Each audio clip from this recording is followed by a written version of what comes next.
Era muy linda la escuela ahí. Estaba en la Riviera, atrás del Portezuelo del Viento. Íbamos en diciembre, cuando ya mi padre vio que ellos atendían las chivas, y cuando ya iban para la sierra, recién nos dejaban a nosotros ahí en la escuela, con mi hermana. El maestro, el primero que tuvimos en Moravení, me quería mucho, me decía Fosforito, porque yo era colorado. Es como que ha quedado una beta de hasta, podemos llegar a decir, sentimental, ¿no? De identidad con la escuelita de la Riviera.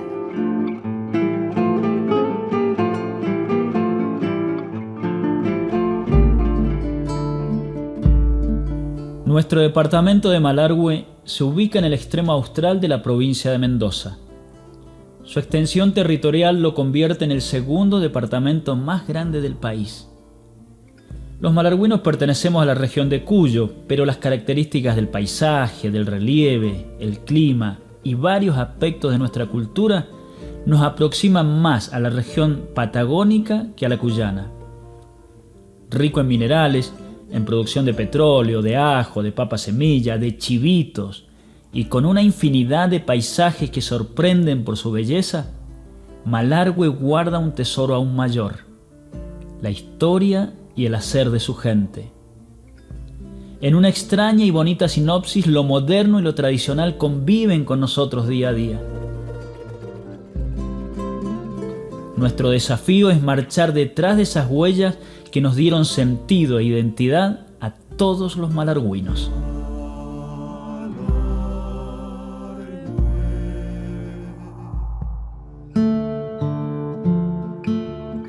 ...1941... ¡Qué increíble! El mundo en la Segunda Guerra. Aquí en paz y en una pequeña escuela.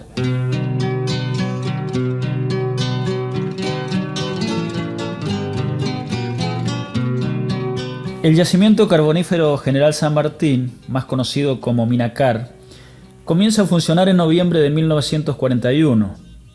Estaba ubicado en el distrito del Río Grande, en la zona de Portezuelo del Viento, y se convirtió en la explotación minera más importante de la época en la región. Claro, en la década del 40, la presencia del Estado argentino aún no se consolidaba en estas regiones del sur mendocino, por lo que en realidad el acceso a la educación, y especialmente para los niños puesteros de la zona, era prácticamente imposible. Allí por aquel camino que lleva al pueblo,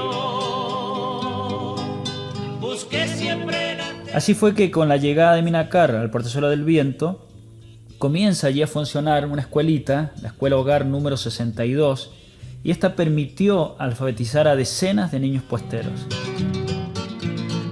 Lo bueno es que algunos de aquellos niños aún están entre nosotros.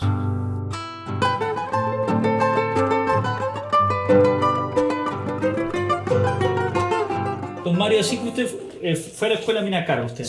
Sí, estuve en la escuela Minacar, sí. Y muy linda era la escuelita, muy buena. ¿Sí? De caballo veníamos a la escuela de allá de particulares. ¿Sí? Íbamos y veníamos a caballo. Quedamos un tiempo en la escuela, después lo venían a buscar y regresamos para la casa. ¿Sí? ¿De qué año estamos hablando, más o menos? Del 47. De 1947. ¿Sí? No, era muy linda la escuela ahí. Estaba en la Riviera, atrás del Portezuelo del Viento. ¿Sí? Ahí estaba la escuelita. Habíamos muchos, más de 300 alumnos habíamos, ¿sí? Muchos. De ahí los llevaban a Minacar, a ver cine allá. ¿Sí? De ahí lo pasábamos lindo. Así que mire. ¿Y que iban niños puesteros de toda la zona? Claro, pues de todos lados. ¿Cuáles recuerda? Y me recuerdo de los González, de los Neira, de los Ávila, y así varios otros. Todos los vecinos de por ahí. ¿Sí? Don Mario, usted vivía en Potimalal. Cuénteme un poquito. En Potimalal, en Vega Ferraína. Ahí vivíamos nosotros. ¿Venía usted con algunos hermanos más? Claro, veníamos con los hermanos mayores, nos venían a dejar a la escuela. ¿Sí? Ya ahí nos quedábamos, después lo venían acá cuando había que salir de vacaciones. ¿En qué tiempo ingresaban a la escuela? Entrábamos en viernes, no me acuerdo, en octubre parece, sí, en octubre entramos, sí. Siempre entramos en el mes de octubre. ¿Qué otra opción en ese tiempo? ¿A qué otros lugares podían ir a la escuela? ¿Habían otras escuelas en la zona del Río Grande en ese tiempo? Y claro, estaba la del Manzano, en el Alambrado, pero ahí también había otra escuela, sí. Pero la mayoría venía acá, en la Riviera. Casi todos estábamos acá. ¿Y usted hasta qué grado fue? Llegué hasta por ahí nomás, hasta quinto grado nomás. Después no vine más, porque los viejitos ya lo sacaron para ir a trabajar al puesto. Y por ahí fuimos perdiendo la escuela también, ¿sí? Por ir a trabajar al puesto. ¿Cómo era un día en la escuela en ese tiempo? ¿Qué hacían? ¿A qué jugaban? ¿Cómo lo...? Jugábamos siempre, nos llevaban a jugar a la pelota, a pescar al río ahí. Sí, lo pasábamos lindo, ¿viste? Muy bueno. ¿Usted recuerda cómo era adentro de la escuela, en la parte interior, cómo estaban divididas las aulas, dónde dormían los chicos? Porque era albergue, ¿verdad? Sí, estábamos separados, las pibas en un dormitorio, los varones en otra parte, sí. Estábamos separados siempre. Ya habíamos mucho.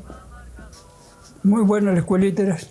¿Recuerda el nombre de algún maestro, alguna maestra, directivos? El maestro que quedó primero se llamaba Moravení. Era malo el pobre maestro, nada más. Lo daba en cada paliza. Pero ahí andábamos lindos. ¿Sí? Después me acuerdo de la maestra, se llamaba Elena se llamaba. Y no me acuerdo de los otros maestros, no me acuerdo.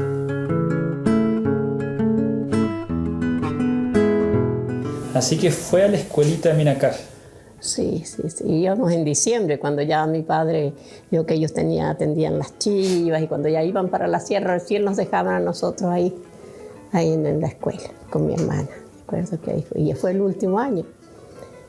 Pero era muy linda la escuelita, para mí fue muy linda la escuelita, me acuerdo, muy linda. Era muy modesta, me acuerdo que teníamos una ramada donde nos lavábamos la cara, los guardapolvos todos colgaditos ahí nomás. Y me acuerdo que una vez siempre se ríe mi hermana y se enoja con mi hija, porque yo le digo que en ese tiempo estaba el general, ¿cómo se llamaba? Brisoli. ¿Quién era Brisoli? Era el gobernador. El gobernador, y fue la señora que se llamaba Esmeralda, y lo fue a llevar muchas cosas. Y ellos los llevaron recién guardapolvos a nosotros. Yo en ese tiempo, no sé, como yo ahí no me acuerdo si llevábamos guardapolvos, pero me acuerdo que esa vez los llevaron los guardapolvos rosados, las nenas rosados, y a los chicos grises como los de la minera. Así que ahí tuvimos guardapolvos nosotros. Hermosa, era hermosa la escuelita. Acá hay una foto, a ver si se acuerda un poquito de ahí. Cambio de lente. A ver si eso le trae algún recuerdo de...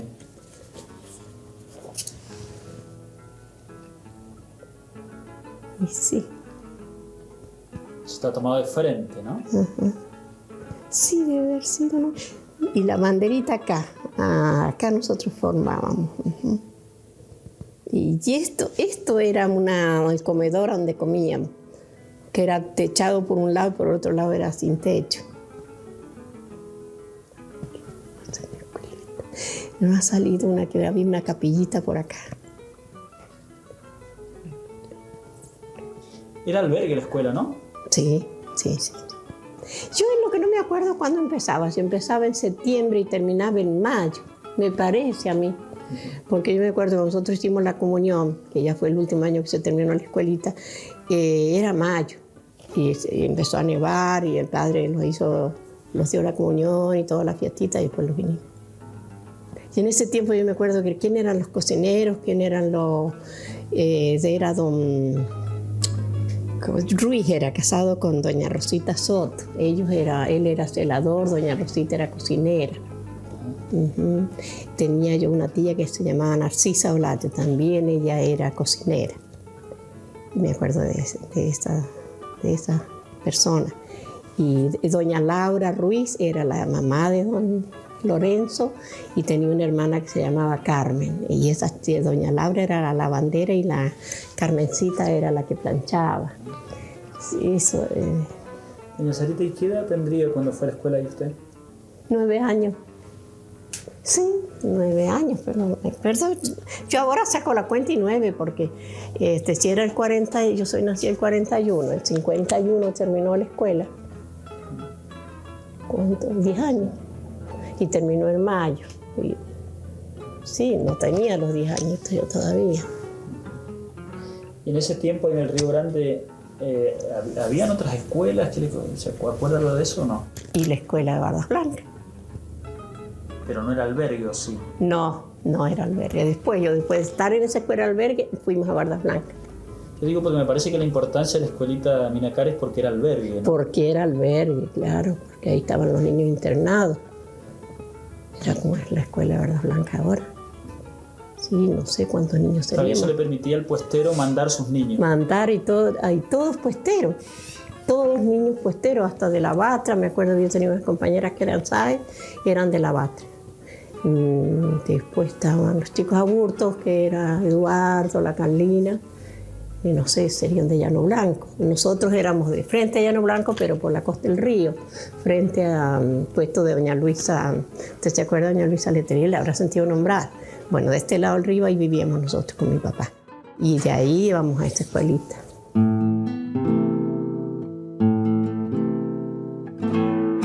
Minacar empieza a funcionar a partir de noviembre de 1941. ¿Sí? Entonces nos preguntamos, a ver, ¿qué estaba pasando en el mundo en 1941? Nos encontramos que estábamos inmersos dentro de lo que es la Segunda Guerra Mundial, ¿no? Debido a todo esto que pasaba con las importaciones de carbón, estaban prácticamente cerradas.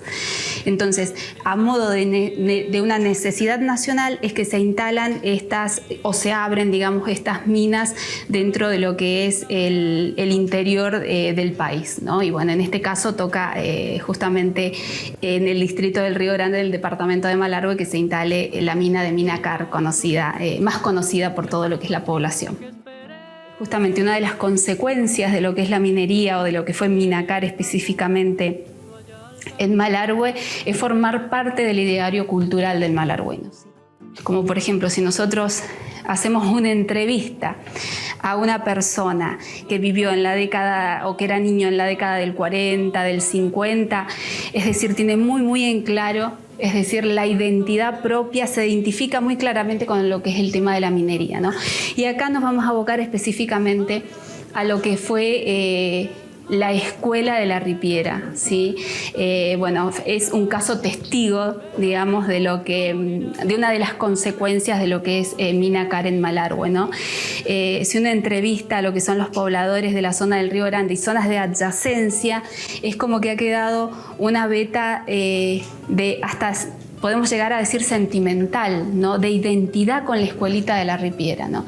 Entonces a uno le llama mucho la atención, porque uno dice, bueno, a ver, qué es lo que ha hecho que esto sea así, ¿no? Cuando algo nos impacta es porque ha habido un cambio o un quiebre que ha hecho de que nuestra vida común y corriente se viera interrumpida por algo y eso nos hace que la recordemos, ¿no? Y ahí es donde radica específicamente el impacto social también que tuvo lo que es la mina dentro de esta sociedad malargüina, ¿no? A través de la creación de la escuela de la Ripiera, ¿no? Que cuando uno ve lo que son los documentos historiográficos, prácticamente plantean como que era la escuela del ingeniero Ador, ¿no? Que era el administrador de la Minacar. Por un lado contribuye a la identidad cultural, por otro lado contribuye a lo que es el aspecto social, porque ahí el chico empezó a alfabetizarse con todo lo bueno que esto implica, el tema de lo que es la escuela, ¿no? Es decir, los cambios que produce la escuela, lo que produce la educación, lo que produce el conocimiento, ¿no? Eso vendría siendo uno de los puntos, en el factor de los cambios positivos que provoca en el factor social, ¿no? También en el factor económico, ¿sí? Porque, bueno, esto significaba trabajo para la gente. otro punto importante es en el factor del cambio geográfico, ¿no? Porque esto, bueno, posibilitó, como por ejemplo la creación de, o que se solventaran más pequeños poblados, como que creciera un poco más lo que es Bardas Blancas, después se desarrollara un poco más lo que es Las Lóicas, ¿no? Y otro punto muy positivo es el desarrollo de lo que es la infraestructura, ¿sí? Como por ejemplo tenemos la infraestructura vial, ¿no? Un dato súper interesante que surge a partir de la instalación de este yacimiento minero es que se realiza el primer trazo de camino Pehuenche, ¿sí? Desde Bardas Blancas hasta Paso Pehuenche. ¿Le decían escuela La Ripiera o después le dijeron La Ripiera? La escuela La Ripiera. Era la escuela La Ripiera. ¿Por qué? Porque ahí sacaban ripio. El ripio que utilizaban para la mina, para las calles, todo lo sacaban de ahí de la isla. Por eso era La Ripiera. Antes de que llegara a la escuelita de La Ripiera, que llegara a Minacar, por ejemplo, sus padres, sus tíos, que aprendieron a leer y a escribir, quizás fueran pocos, ¿cómo aprendían? Muy poco. Mi papá sabía algo leer porque dice que venía gente que sabía leer y él le pedía que le diera lecciones. Y mi papá las hacía. Mi papá sabía leer, pero leía, como le dijera, como uno cuando tiene segundo grado. Así leía mi papá. Pero él leía historia, leía... Mi mamá no sabía nada. Pero nunca había ido a la escuela. No. No, antes no hubiera una escuela. Antes, la primera escuela que conocimos fue esa que le conversé primero. Donde veníamos de a pie de allá de los otros señores a la escuela acá abajo. Que es el principio de la escuela La Ripiera. Ese fue el principio de la escuela. Al otro año ya íbamos allá enfrente de mi casa. Se ve que la estaban haciendo la escuela ese año. Porque al otro año, cuando en septiembre ya estaba. Así que todos veníamos. Yo me acuerdo que no. Eran pobres mis padres, re pobres. Lo que no les faltó nunca la comía, pero no. Yo traía mi monturita para dormir. Traía los pelloncitos y en eso dormía. Y no yo nomás. Mucho. Habían 2 o 3 que llevaban un colchón, pero los demás llevábamos los pelloncitos, la monturita. ¿Y cómo se portaba en la escuela usted? ¿Cómo le fue? No, era bueno. ¿Sí? Sí. ¿Hasta qué grado llegaría más o menos? Yo hasta cuarto. ¿No tiene algún recuerdo, alguna anécdota que haya pasado ahí mientras era alumno? No, ¿sabes lo que pasaba? Que yo era estudioso todo, pero era muy peleador. Así que me bajaban las notas del maestro. El maestro, el primero que tuvimos, el Moravení, me quería mucho, me decía Fosforito, porque yo era colorado, y me decía Fosforito. Pero después cuando llegaban los otros, el Alosi, el Belleta, esos, no, eran malos, se portaban mal conmigo. Bueno, yo sería malo también, no sé. Pero lo único que me acuerdo es que fui muy peleador. ¿En qué año cerraría la escuela? Imagínense, estuvo como 7 o 8 años esa escuela nomás. ¿Usted recuerda eso cuando se levantó la escuela? Sí, cuando se terminó las clases y se fueron los maestros. Que yo ayudé yo en aquel tiempo ya tenía como 13, 14 años ahí tenía. Y yo ayudé, me dejó el maestro en la casa, le dijo a mi papá que don Vázquez le dice, déjeme el colorado para que me ayude a guardar todo. Se ve que me porté bien ese año, el último año. Bueno, y cerraron todo, después de eso se lo afanaron todo. Todo. Se llevaron lo que había adentro, se llevaron las puertas, se llevaron. Había un aljibe, el aljibe que era donde teníamos un tanque del agua y bombeábamos.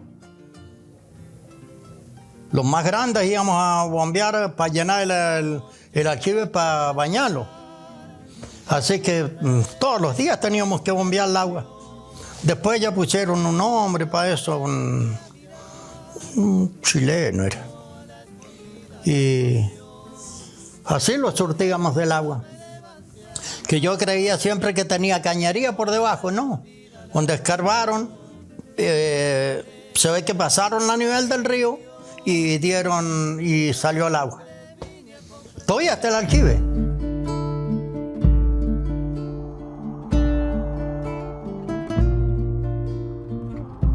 La explotación de Minacar en la década de 1940 significó para Malargüe el impulso más importante para su desarrollo y para reclamar su autonomía definitiva como departamento.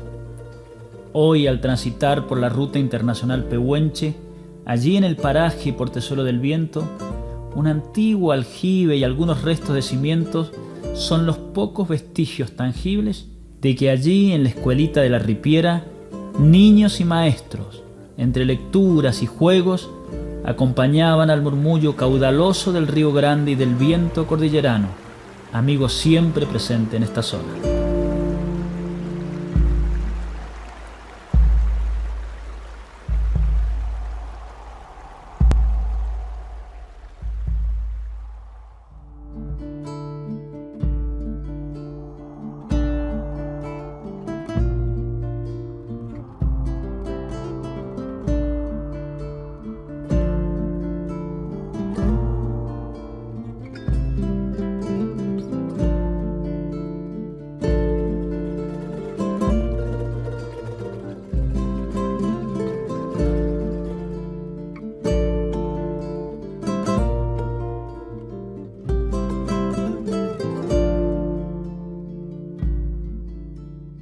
Viento, viento, viento de mi tierra.